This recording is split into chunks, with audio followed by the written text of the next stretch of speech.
At 2 a.m., I received a 15-second video, my husband in a KTV, holding another woman and kissing her hard. Early the next morning, I bundled everything, the hidden video, transfer records, hotel check-in info, and personally sent it to his family group chat, his company group chat, and my social feed. At the year-end high school reunion, Evan disappeared for the entire night. At 2 a.m., a video came from an unknown number. 15 seconds. In a KTV private room, my husband had his arm around a woman, kissing her passionately. Her profile was crystal clear. It was Samantha, the prom queen back in high school, Evan's first love. I watched it all the way through. I didn't cry. I didn't throw my phone. I didn't even catch my breath. Another message followed. Sorry. Wrong send. Are you Evan's wife? I blocked the number and put my phone back on the nightstand. At 4 a.m., Evan came home. He tiptoed into the bedroom and froze when he saw me staring at him.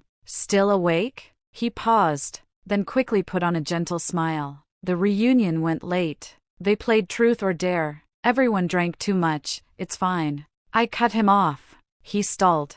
I repeated myself, calm and flat. It's really fine. Go take a shower. Evan didn't move. What was he waiting for? For me to cry? To smash something? For the past 7 years, every time the name Samantha came up, I'd lose control, checking his phone, fighting, shuddering the perfume he gave me. But not this time. I turned over, my back to him. I have work tomorrow. Go to sleep early. I heard his breathing grow heavier. He was panicking. Why wasn't I making a scene? Why wasn't I questioning the lipstick mark on his shirt? It was right on the collar, bright red. Samantha's favorite shade. He showered for a long time, through the sound of running water. Memories flooded back. Junior year of college. The night before Samantha left to study abroad, Evan got drunk and cried under my dorm building, saying he couldn't let go. Our first year of marriage. Samantha posted she was back in the country. He drove to the river at midnight and smoked half a pack.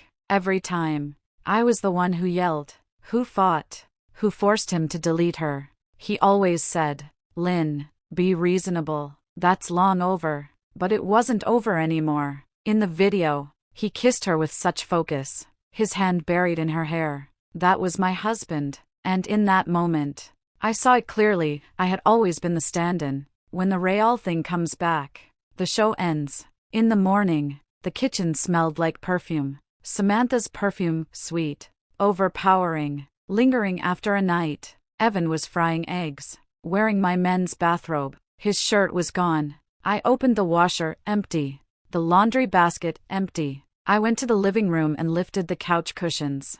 Nothing. Finally, at the very bottom of the storage cabinet, I found it, his shirt crumpled into a ball. He'd hidden it. I closed the cabinet. Evan brought breakfast out, avoiding my eyes. About last night, adults having a little fun, I get it. I took a sip of my iced Americano. You're busy at the hospital, under a lot of stress.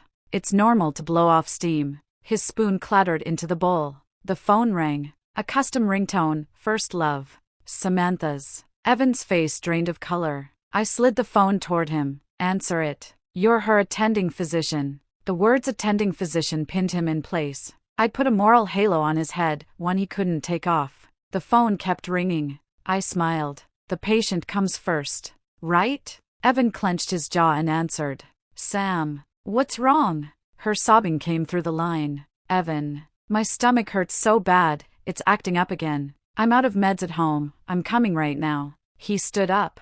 I wiped my mouth. Go. Her life matters more. He spun around to look at me. I tilted my head. What? Did I say something wrong? A human life is obviously more important than furniture. My eyes flicked to the couch, the one they might have sat on last night. Evan's face flushed, then went pale. He grabbed his car keys and rushed out.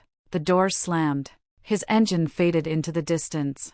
I walked back to the storage cabinet and pulled out the shirt. The stench of alcohol mixed with perfume hit me. Besides the lipstick on the collar, there were foundation smudges.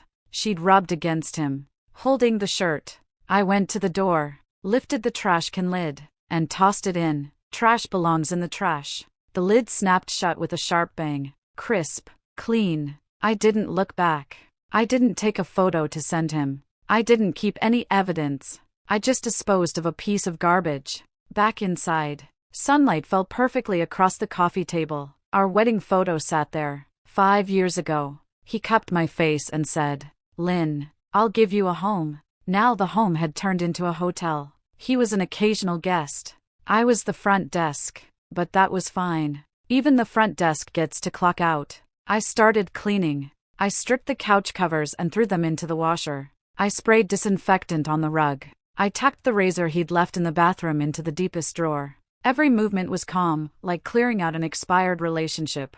My phone buzzed. Evan texted, "She has acute gastritis. I'm staying at the hospital for a bit. Don't wait for dinner." I replied, "Okay." No extra words. A while later, he asked, "You're not mad, are you?" I stared at the screen and smiled. So when I was angry, he felt safe. When I wasn't, he panicked. I typed, "You're a doctor. Saving lives is your job." He didn't reply again. I knew he was over there, comforting another woman, using the same tone he used on me. This time, not a ripple stirred in my heart. 3 days later, I went to the hospital to bring Evan lunch. He'd said he had a lot of surgeries and was worried about low blood sugar. I already knew Samantha had been admitted to their department's VIP ward. Acute gastritis needing 3 days in the hospital? Please. 2 young nurses were whispering at the nurses' station. Is the Samantha in room 302 really the director's high school first love? Shoo, he's super attentive to her. 8 rounds a day. His wife doesn't know, right? She even brings him lunch. I walked over with the thermal container. They shut up immediately. I smiled. "Excuse me, where's room 302? One nurse went pale and pointed the way. I stopped at the door. It was ajar. Evan sat by the bed, peeling an apple for Samantha. The peel came off in one long, unbroken strip, his old trick. He used to do that for me. Samantha said sweetly, "Your skills are still amazing. Eat slowly," he said gently. I pushed the door open. They both froze. Evan jumped to his feet, the apple nearly falling to the floor. "Lynn, what are you doing here?" "Bringing you lunch." I set the thermal container on the bedside table and looked at Samantha. "So you're the important patient. You do look pale." Samantha forced a smile. "You must be Lynn." Sorry to trouble Evan again, my old condition flared up. "It's no trouble." I cut her off. "He's a doctor. It's his job." I turned to Evan. "But Evan, are you this attentive with all your patients? Peeling apples by hand? Such admirable medical ethics."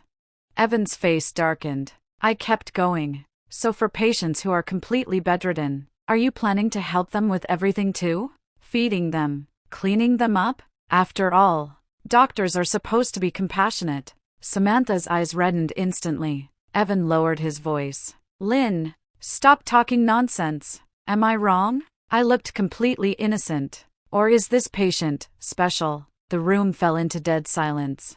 Evan grabbed my arm and pulled me into the hallway. "Do you have to be like this?" His eyes were bloodshot. "She's a patient. She came back from abroad alone. No family here, so you're her family?" I asked. He choked on his words. "Fine." I nodded. "The patient comes first. I get it. I shouldn't have come to disturb your work." I shoved the lunch container into his hands. "Remember to eat. I'm leaving." As I turned, I heard him shout, "Lynn!" I didn't look back.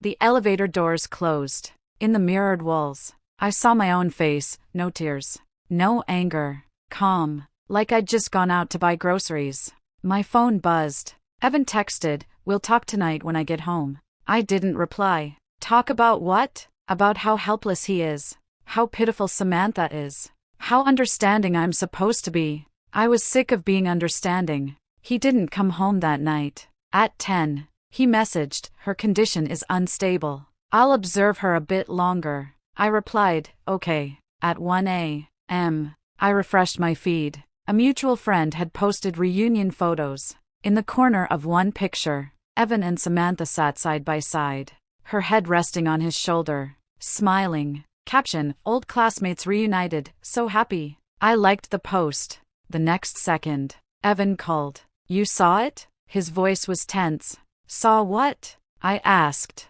"The post." "Oh, that. Yeah, nice photo." I yawned. Stay with her. I'm going to sleep. Lynn. His tone grew irritated. What's wrong with you? You're not yelling. Not crying. Just making sarcastic comments. I'm being considerate. I said calmly. Didn't you say the patient comes first? I'm cooperating. Only breathing came from the other end. After a long pause, he said, I'll come back tomorrow morning. Do whatever you want. After hanging up, I put my phone on silent. That night, I slept deeply. Our 5th wedding anniversary. Amazingly, Evan remembered. He came home with a huge bouquet of roses and an orange box. Hermes, the latest bag. Sorry, I've been so busy lately. He pushed the box toward me. Next month I'm running for associate director. Once that's settled, we'll make up our honeymoon. Maldives, you've always wanted to go, right? I opened the box. The bag was beautiful, terrifyingly expensive. Do you like it? He asked cautiously. I do. I smiled. He let out a breath and wrapped his arms around me. I knew you'd understand. I've neglected you lately. I'll make it up to you. He lit candles, opened wine, cooked steak. He was rusty, the steak was overdone. We clinked glasses. The wine tasted bitter. Halfway through the meal, the custom ringtone rang again. First love. Evan's hand shook.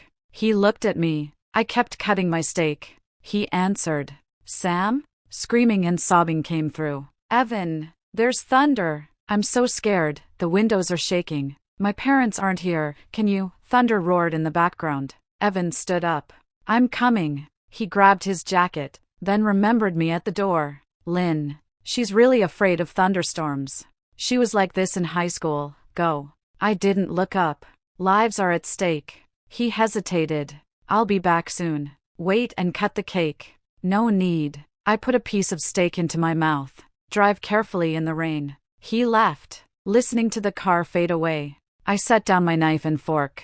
The steak, the wine, and that orange box all went into the trash. As the lid bounced back, I saw a brown paper envelope pressed at the bottom of the drawer. I pulled it out. Inside was an ultrasound report. 6 weeks pregnant. Cardiac activity detected. The date was 2 weeks ago. I'd planned to surprise him on his birthday. Now the surprise was mine alone.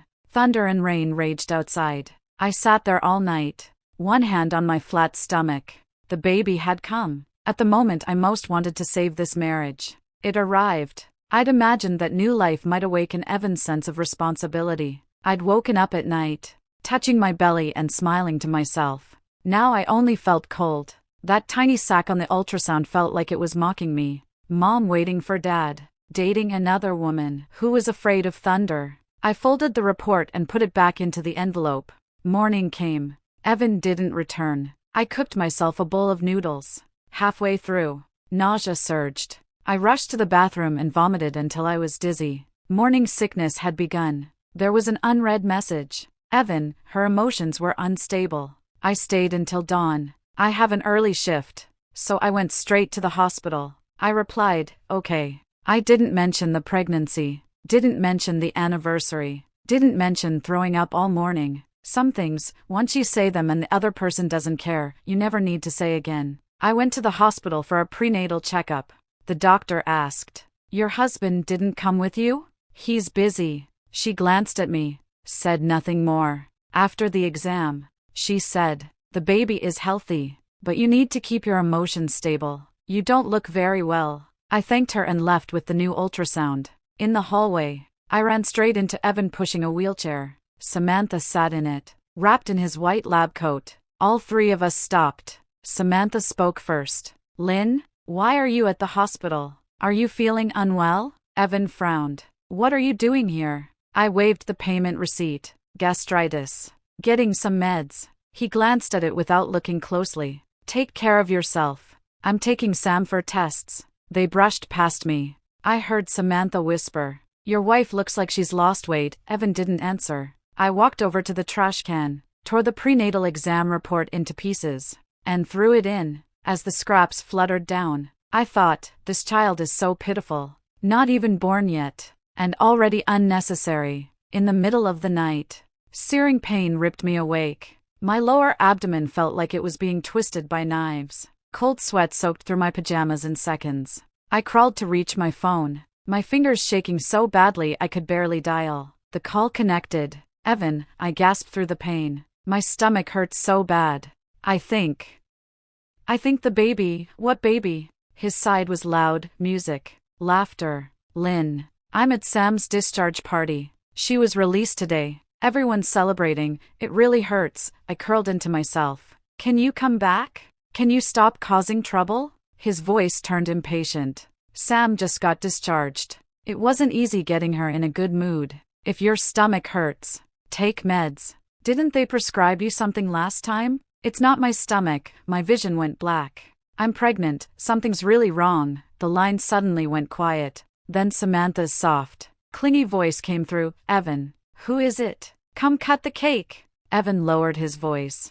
Lynn. This kind of joke isn't funny. How long has it been since we slept together? How could you be pregnant? It felt like an ice spike drove straight through my heart. 2 months ago, my voice was barely there. The night you were drunk, that's enough. He snapped. I'm busy. Stop adding trouble. If you're really unwell, call 911. I'm a doctor, not your personal doctor. The call ended. The dial tone buzzed in my ear. And suddenly, the pain in my abdomen went numb. So this is what it feels like when your heart dies, your body stops feeling pain too. I propped myself up and called 911. By the time I gave the address, blood was already running down my legs, dripping onto the floor. The ambulance came quickly. As they lifted me onto the stretcher, I took one last look at this home. Our wedding photo still hung on the wall. In the picture, we were smiling so stupidly. The ER lights were harsh and white. The doctor lifted my clothes and sucked in a breath. There's a lot of bleeding. How far along are you? 6 weeks. How long has the abdominal pain lasted? 3 hours. Where's your family? I don't have any. The doctor shouted. Where's the husband? I closed my eyes. Dead. Chaos followed. Ultrasound. Blood draws. My blood pressure dropping fast. The doctor's face darkened. Intrauterine bleeding. The gestational sac may already be detaching. And you have tenderness in the appendix area. We suspect concurrent appendicitis. We need immediate surgery. The baby. I grabbed her wrist. Her eyes dimmed. It can't be saved. Your life is in danger. We have to perform a DC and explore the appendix at the same time. I let go. Sign here. She handed me the consent form. I took the pen. My hand shook so badly I couldn't write. A nurse steadied my hand. Relationship? The nurse asked. Self. I wrote. Emergency contact? None. Your husband really dead. I repeated.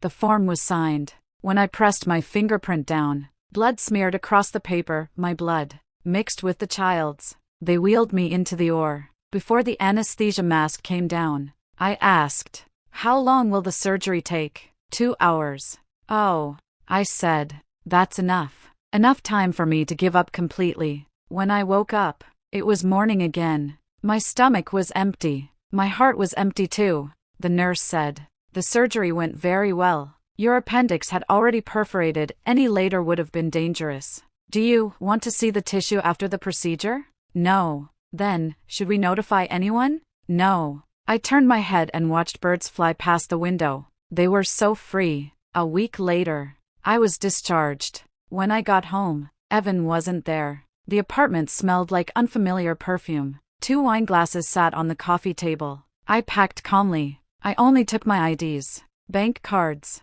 a few clothes, and my art supplies. Everything else, the wedding photos, matching mugs, the jewelry he gave me, I left behind. I'd already had a lawyer draft the divorce agreement. I placed it in the most visible spot on the coffee table. Next to it were our wedding rings. I took one last look at the apartment I'd lived in for 5 years, turned around, closed the door. I left the keys on the shoe cabinet. 3 days later, Evan finally realized something was wrong. He called dozens of times. I hung up everyone. He texted, Lynn, aren't you done yet? Running away from home is childish. I tore up the agreement. I blocked him. A week later, mutual friends told me Evan was desperately looking for me. Another week passed. Then he found the secret in the trash. Not the shirt, I'd thrown that out long ago. It was my hospital records. When I was discharged, I'd deliberately left the file in the storage cabinet, mixed in with a pile of waste paper. But he found it.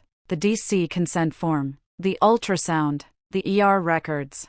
The dates lined up perfectly. The night he hung up on me, I was hemorrhaging. A friend said Evan stormed into Samantha's place and slammed his phone down in front of her. That night you were just pretending to be sick. Why did you lie and say you had an attack? Samantha cried. I just wanted you to stay with me a little longer. My wife almost died. The baby is gone. He roared so loudly the whole building heard.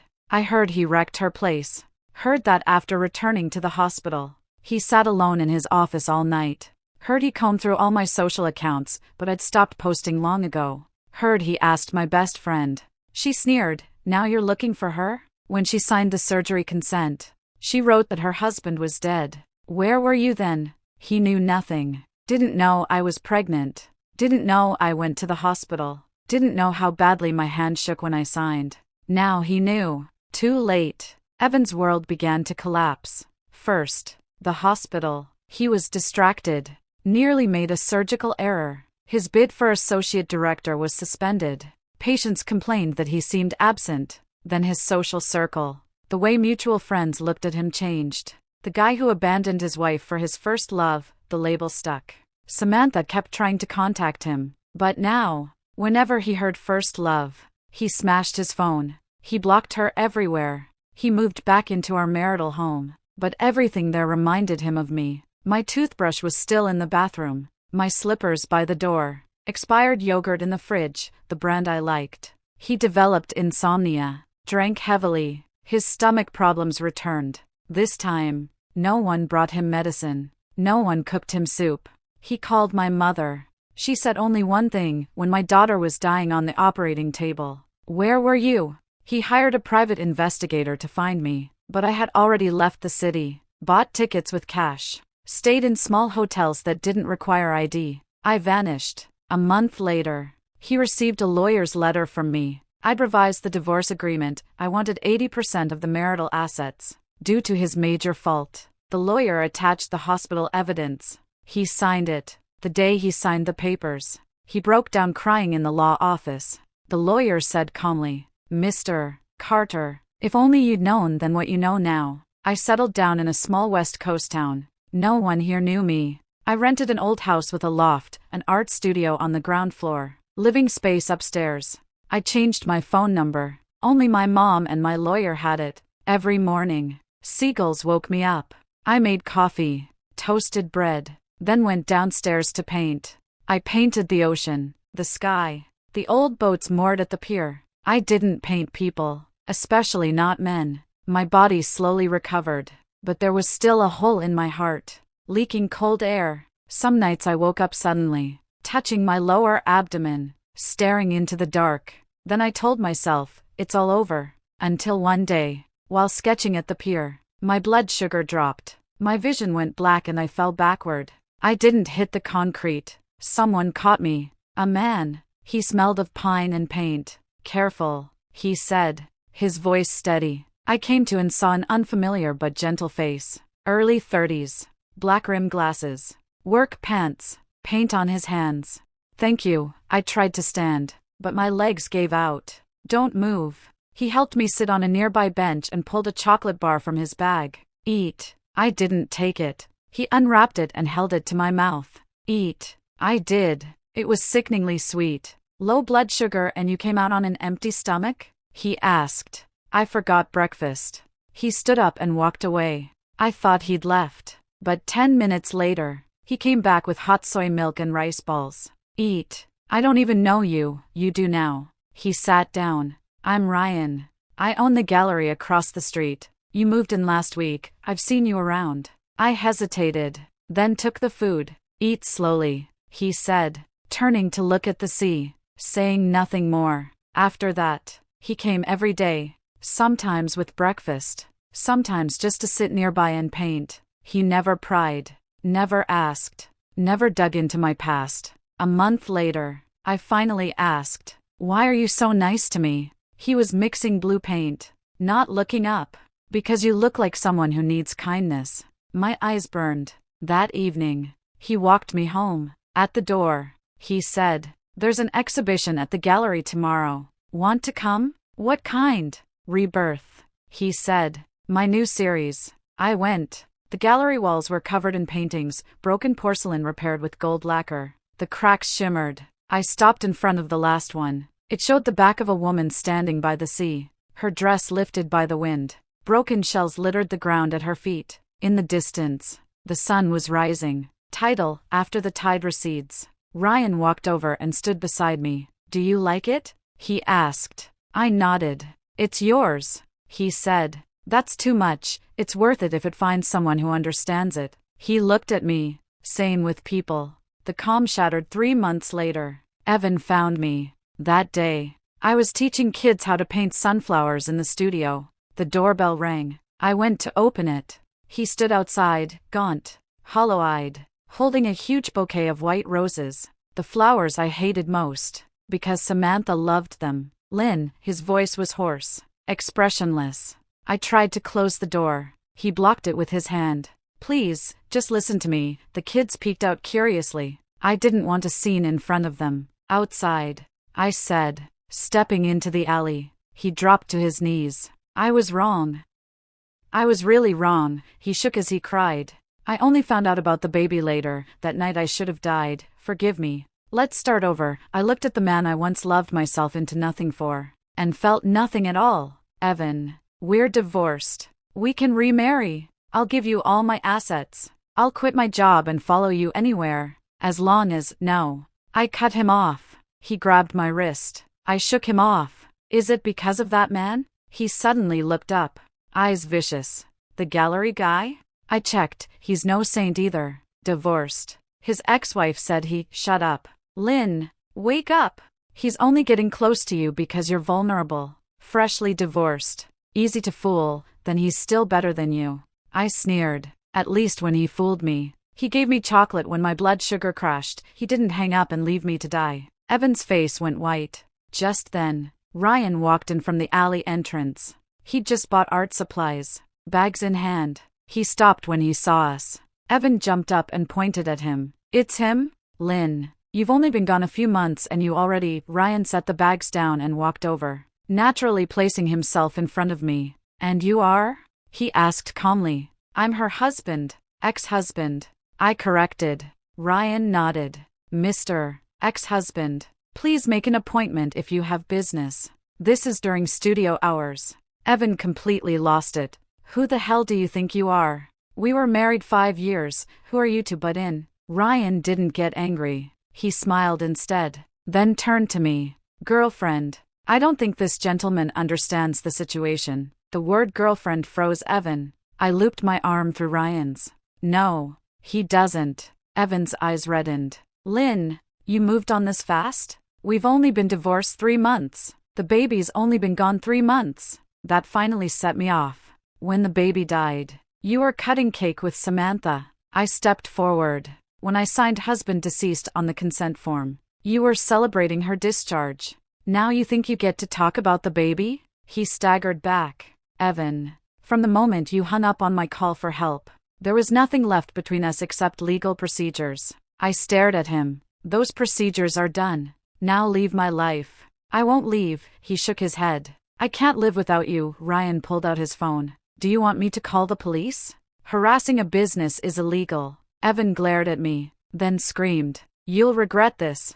He'll never truly love you. At least he won't send me into surgery alone. I said. That was the final blow. Evan collapsed onto the ground, like his spine had been ripped out. Ryan took my hand. Let's go inside.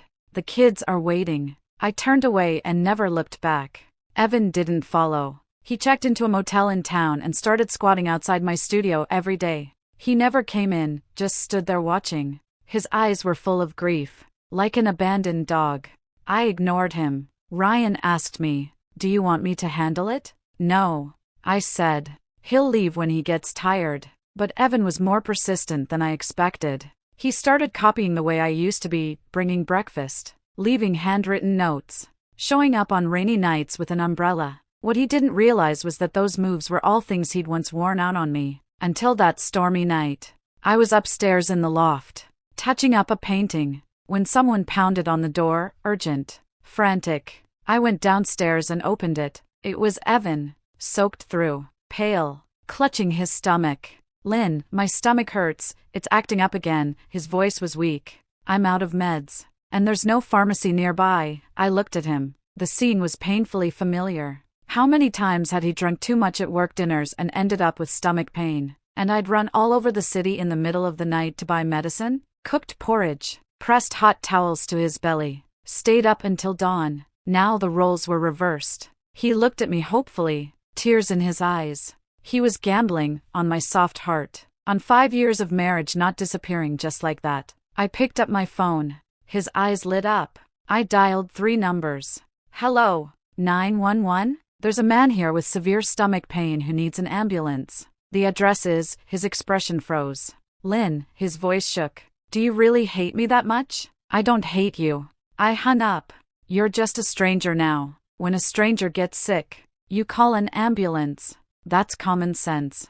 The ambulance arrived 10 minutes later. As they lifted him onto the stretcher, he kept turning back to look at me. I stood in the doorway, the porch light stretching my shadow long across the ground.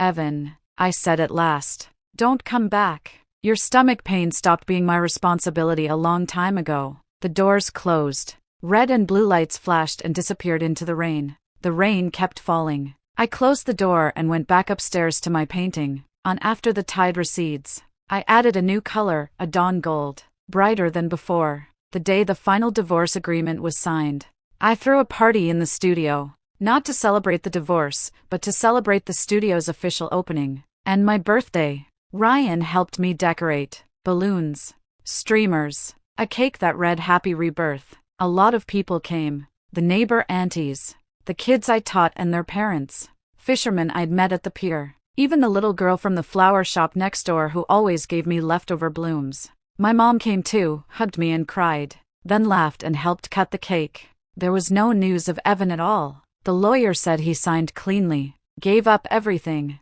asked for nothing. He'd left town. No one knew where he went, but I knew he wouldn't come back. That last bit of pride he still had. At the height of the party, Ryan went up front with a microphone, looking a little nervous. "Today, I want to give Lynn a birthday present." Everyone cheered. He took out a velvet box. My heart skipped, but when he opened it, it wasn't a ring. It was a key. "I bought the gallery across the street," he said with a smile. "From now on, you teach kids to paint. I host exhibitions. We'll be neighbors. Or partners." I was stunned. "You don't have to decide now." He placed the key in my hand. "A year, 2 years, 10 years. I'll be right across the street. You can come over anytime." The room erupted in applause. I held the key, the metal pressed into my palm, warm. That night, after everyone left, Ryan and I sat on the pier, watching the ocean. "Why didn't you propose?" I asked. "Because you don't like being pushed," he said. "And because a piece of paper isn't what matters. What matters is who you want to see when you wake up every morning." I leaned against his shoulder. The sea breeze was salty, but warm. "Ryan." "Yeah, thank you." He didn't say anything. He just tightened his grip on my hand. In the distance, the lighthouse lit up. Its beams swept across the sea, breaking into thousands of silver scales.